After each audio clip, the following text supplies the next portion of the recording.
ማንቸስተር ሲቲ 60 ነጥቦች ሊቀነሱበት ነው ወይ? የብዙዎቻችሁ ጥያቄ ነው። በዛሬ መረጃዬ እንግዲህ ከሁሉም የመረጃ ምንጮች ታማኝ ከሚባሉ የመረጃ ምንጮች ያገኘሁትን መረጃ ነው ይዤላችሁ የመጣሁት። ከዛ በተጨማሪ አርሰናል ወይስ ማንቸስተር ሲቲ ማን የዘንድሮውን የፕሪሚየር ሊግ ዋንጫ ይበለዋል ተብሎ እንግዲህ የቀድሞ አንድ ተጫዋች ተጠይቆ ነበር። እጅግ ወሳኝ ምላሽ ሰጥቷል። ማን ይበለዋል ሲል ተናገረ። ትናንትና ደግሞ የአውሮፓ ሻምፒዮንስ ሊግ ጨዋታዎች ከተጠናቀቁ በኋላ አርሰናል ከማን ጋር እንደሚደርሰው በመጨረሻም ሁለቱ ቡድኖች ተረጋግጠዋል። እንደዚሁም ደግሞ የቀድሞ የአርሰናል አጥቂ ኢያን ራይት እንግዲህ አርሰናል ከቼልሲ ጋር የሚያደርጉትን ጨዋታ ውጤት ግምቱንም አስቀምጧል። እነዚህን ወሳኝ መረጃዎች እንደተለመደው በአማረ መልኩ ወደ እናንተ ለማድረስ የስቱዲዮ ሰዓቴን አክብሬ ተገኝቻለሁ። ሰብስክራይብ ያላደረጋችሁ ሰብስክራይብ፣ ላይክ፣ ሼር ይደረግ። በቀጥታ ወደ መረጃዎቹ ነው መወስዳችሁ። ከማንቸስተር ሲቲ ጉዳይ ነው የምንጀምረው። ማንቸስተር ሲቲ እንግዲህ እንደምታውቁት ባለፉት ዓመታት በበርካታ ከ115 በላይ ክሶች ቀርበውበት እንግዲህ በፍርድ ቤት ጉዳዩ እንደተያዘ የሚታወቅ ነው። በተለይ ትላንትና በሰራውት ዘገባ ላይ በዋነኛው ቻናሌ ብዙዎቻችሁ ኮመንት ላይ ስለ ማንቸስተር ሲቲ የነጥብ ቅነሳ እውነት ነው ወይ እሱን መረጃ አጋራን በሚል ጥያቄን ጠይቃችሁ የነበረ። እውነት ለመናገር እስከ ትላንትናው ድረስ መረጃውን ሲያጋሩ የነበሩት የማይታወቁና ታማኝ ናቸው የማይባሉ የመረጃ ምንጮች ነበሩ። ዛሬ ግን እጅግ ታማኝነት ያላቸው ትልልቅ ሚዲያዎች ይህንን ዘገባ መዘገብ ጀምረዋል። እንደነ ዘ ጋርዲያን ሪፖርት፣ ጎል፣ እንደዚሁም ደግሞ ፋብሪዚዮ ሮማኖን ጨምሮ በርካታ ታማኝ የሚባሉ ጋዜጠኞች ጭምር ይህንን ጉዳይ እየዘገቡት ነው የሚገኙት። ታዲያ በዘገባቸው ያነሱት ጉዳይ ምንድነው? አዎ ማንቸስተር ሲቲ በ115ቱ ክሶች ጥፋተኛ ተብሎ ከተገኘ ከ40 ወይም እስከ 60 የሚደርሱ ነጥቦች ሊቀነሱበት ይችላሉ። ልብ ብላችሁ አድምጡኝ። ጥፋተኛ ሆኖ ከተገኘ ገና ፍርድ ቤቱ አልወሰንም፣ ጥፋተኛ ነው አይደለም የሚለውን አልወሰንም። ነገር ግን ሲቲ ጥፋተኛ ነው ተብሎ የሚወሰን ከሆነ ከ40 እስከ 60 ነጥቦች ይቀነሱበታል። ያም ብቻ አይደለም፣ ከ40 እስከ 60 ብቻ ነጥብ መቀነስ ብቻ ሳይሆን ባለፉት ዓመታት ውስጥ ካሳካቸው ፕሪሚየር ሊጎች መካከል የተወሰኑትን እንደሚነጠቅ ነው እየተሰማ የሚገኘው። እነዚህን ዋንጫዎችም ሲነጠቅ እንደ ሊቨርፑል እንደ ዩናይትድ ራሱ በኦሌ ጉናር ሶልሻየር ጊዜ ሁለተኛ የወጣበትን ፕሪሚየር ሊግ ጭምር ሊበላ እንደሚችልና ወደ እነሱ ሊዘዋወር እንደሚችል ነው ፋብሪዚዮ ሮማኖ የዘገበው። ነገር ግን አሁን ይሄ መቼ ነው የሚፈረደው? ፍርዱን ሁኔታው መቼ ነው? በዘንድሮ ዓመት ነው በቀጣይ ዓመት ነው የሚለው ገና አልተረጋገጠም። በዘንድሮ ዓመት የሚወሰን ከሆነ የዘንድሮ የውድድር ዓመት ሳይጠናቀቅ ውሳኔ የሚተላለፍ ከሆነ በነገራችን ላይ ሲቲ 60 ነጥብ አሁን ካለው ነጥብ ላይ ሲቀነስበት ኔጌቲቭ ውስጥ ይገባል። ቀጣይ ጨዋታዎችን በሙሉ እንኳን ቢያሸንፍ ወደ ሻምፒዮንሺፕ ወይም ወደ ታችኛው ሊግ ከፕሪሚየር ሊግ በታች ወዳለው ሊግ የመውረድ አደጋ ይገጥመዋል ማለት ነው። ስለዚህ ሲቲ ጥፋተኛ ሆኖ ከተገኘ አዎ ከ40 እስከ 60 ነጥቦች ይቀነሱበታል። መረጃው የእውነት ነው። ነገር ግን ፍርዱ መቼ እንደሚሆን ያልታወቀው ገና ነው ወይስ ዘንድሮ ነው ወይስ ቀጣይ ዓመት ነው ወይስ ክረምት ላይ ነው የሚለው እስካሁን ድረስ አልተረጋገጠም። ስለዚህ ማንቸስተር ሲቲዎች በጣም በከፍተኛ ጸሎት ላይ ነው የሚገኙት። በነገራችን ላይ ፔፕ ጋርዲዮላ ክረምት ላይ ጠይቋቸው ነበር ለሲቲ አመራሮች ምንም ጥፋት እንዳላጠፋችሁ ቃል ግቡልኝ እዚህ እንድቀጥል ከፈለጋችሁ የሚል ጥያቄ አቅርቦላቸው ነበረ። እነሱም ምንም አይነት ጥፋት እንዳላጠፉና ክሱ ዝም ብሎ እንደሆነ ነግረውት አሳምነውት ነው የቀጠለው። ታዲያ ወዲያውኑ ማንቸስተር ሲቲ የሚፈረድበት ከሆነ ፔፕ ጋርዲዮላ ወዲያውኑ ማንቸስተር ሲቲን እንደሚለቅም ተረጋግጧል ማለት ነው። ስለዚህ ይሄ ጉዳይ እስካሁን ድረስ እልባት አላገኘም። መች ነው እልባት የሚያገኘው የሚለው እንግዲህ በበርካቶች ዘንድ በጉጉት እየተጠበቀ የሚገኝ ጉዳይ ነው። ነገር ግን መረጃው የእውነት መሆኑን ልነግራችሁ እወዳለሁ ማለት ነው። የቀድሞ የማንቸስተር ዩናይትድ ተጫዋች በአሁኑ ሰዓት እንግዲህ በእግር ኳስ ተንታኝነት እያገለገለ የሚገኘው ጋሪ ኔቭል የዘንድሮ የፕሪሚየር ሊግ ዋንጫ የማን ነው የሚል ጥያቄ ቀርቦለት ነበር። በነገራችን ላይ ጋሪ ኔቭል አርሰናል በተለይ በወልቭሱ ጨዋታ ነጥብ ሲጥል በጣም አርሰናልን የተቸ ግለሰብ ነው። ገና የውድድር ዓመቱ ሲጀመር አርሰናል ዋንጫ ይበላል በማለት ግምቱን ያስቀመጠ ሰው ነው። በወልቭሱም ጨዋታ እጅግ ተበሳጭቶ ዋንጫ የምትፈልጉ ከሆነ በእንደዚህ አይነት ቡድኖች ነጥብ መጣል የለባችሁም፣ ሁሉንም ጨዋታ ማሸነፍ አለባችሁ በሚል ከፍተኛ ትችትን አርቴታና አርሰናል ላይ ሰንዝሮ እንደነበር ይታወቃል። ታዲያ አሁን ሐሳብህን ቀይረሃል ወይ? ከወልቭስ ጋር ከብሬንፎርድ ጋር ያሉትን ጨዋታዎችና ሲቲ አሁን ወደፊት መምጣቱን ተከትሎ ካየህ በኋላ የዘንድሮን የፕሪሚየር ሊግ ዋንጫ ማን ሊያሳካ ይችላል የሚለውን ሐሳብ ቀየርኩኝ ተብሎ እንግዲህ ጥያቄ ቀርቦለት ነበረ ጋሪ ኔቪል።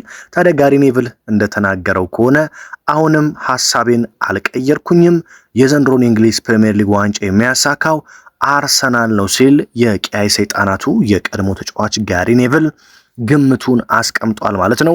አርሰናል ፕሪሚየር ሊጉን እንደሚያሸንፍ አሁንም 100% እርግጠኛ ነኝ። ልቤ ያንን ነው የሚነግረኝ። በአርሰናል አቋምና ስብስብ እምነት አለኝ። አርሰናልን ተፎካክሮ ፕሪሚየር ሊጉን የሚወስድ አለ ብዬ በፍጹም አልጠብቅም ሲል ተናግሯል። አክሎም አርሰናል በቅርቡ እየተንሸራተተ እንደሆነ እያየን ነው። ነገር ግን ይሄ የአሸናፊነት ጉዞ አካል ነው። ሁል ጊዜ እያሸነፋችሁ ልትቀጥሉ አትችሉም። አንዳንድ ጊዜ እንደዚህ አይነት ነጥቦችን ትጥላላችሁ። ስለዚህ አንድ አሸናፊ ቡድን ሲጓዝ አንዳንዴ ነጥብ ይጥላል። ስለዚህ ይሄ የአሸናፊነት ጉዞ መንገድ አንደኛው አካል ነው።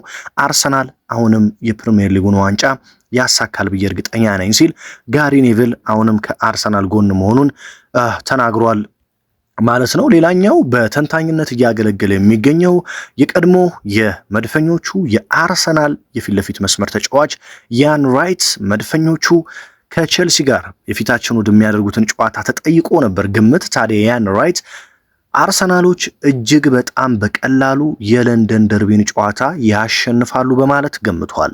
ያን ራይት በግምቱም ጨዋታው 3-1 ይጠናቀቃል ያለ ሲሆን አርሰናል ቼልሲን በቀላሉ እንደሚያሸንፍ ገልጿል ማለት ነው። እንደምታውቁት ያን ራይት በጣም የአርሰናል ቀንደኛ ደጋፊ ነው። ኢንስታግራሙን ገብታችሁ እያንዳንዱን ነገር ብትመለከቱ ያን ራይት እንግዲህ በየጊዜው አርሰናልን ኳስ እየተመለከተ አርሰናሎች ግብ ሲያስቆጥሩ እየጨፈረ ፖስት የሚያደርግ የአርሰናል የቀድሞ ተጫዋች ነው። ታዲያ የእሁዱን የ1 ሰዓት ተኩሉን የለንደን ደርቢ ከቼልሲ ጋር ያለውን ጨዋታ አርሰናል በቀላሉ 3-1 ያሸንፋል ሲል ግምቱን አስቀምጧል ማለት ነው። በነገራችን ላይ መድፈኞቹ በሻምፒዮንስ ሊግ ማንን እንደሚገጥሙ ታውቋል። ትላንትና በዋነኛው ቻናሌ 3 ቡድኖችን ነበር የሰራውላቸው። አንደኛ ማን ነው? ቀድሞ ያለፈው ባየር ሊቨርኩሰን ነው ኦሎምፒያኮስን ጥሎ ስላለፈ።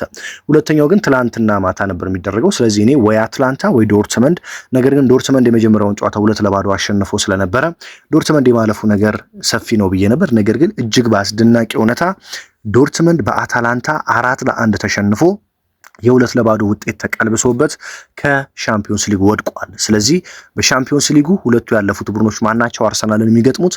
ባየር ሊቨርኩሰን እና የጣሊያኑ ክለብ አትላንታ ሆነዋል ማለት ነው። ስለዚህ ነገ ነው ድልድል የሚወጣው የሻምፒዮንስ ሊግ ነገ ይወጣል፣ አርብ ማለት ነው። ይህንን መረጃ ወደ እናንተ ማጋራው ሐሙስ ነው።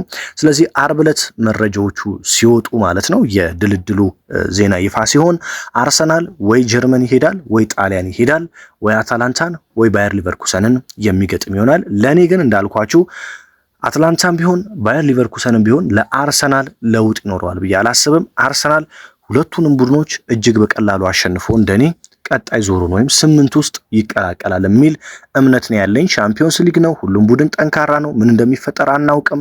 እንደ ጋላታሳራይ ያሉ ቡድኖች ጁቬንቱስን ጥለው አልፈዋል። እንደ ኢንተር ሚላን ያሉ ቡድኖችን እነ ቦዶ ጊልሚት ጥለው አልፈዋል። ነገር ግን አርሰናል ካለው ስብስብና በሻምፒዮንስ ሊግ እስካሁን ምንም ሳይሸነፍ የመጣበትን መንገድ ስንመለከት አርሰናል ይህንን ጨዋታ ከሊቨርኩሰንም ቢደርሰው ከአታላንታም ቢደርሰው በቀላሉ አሸንፎ ያልፋል የሚል ግምት አለኝ። በነገራችን ላይ ማንቸስተር ሲቲ ደግሞ ወይ ከስፖርቲንግ ወይ ከሪያል ማድሪድ ጋር ነው የሚደለደለው።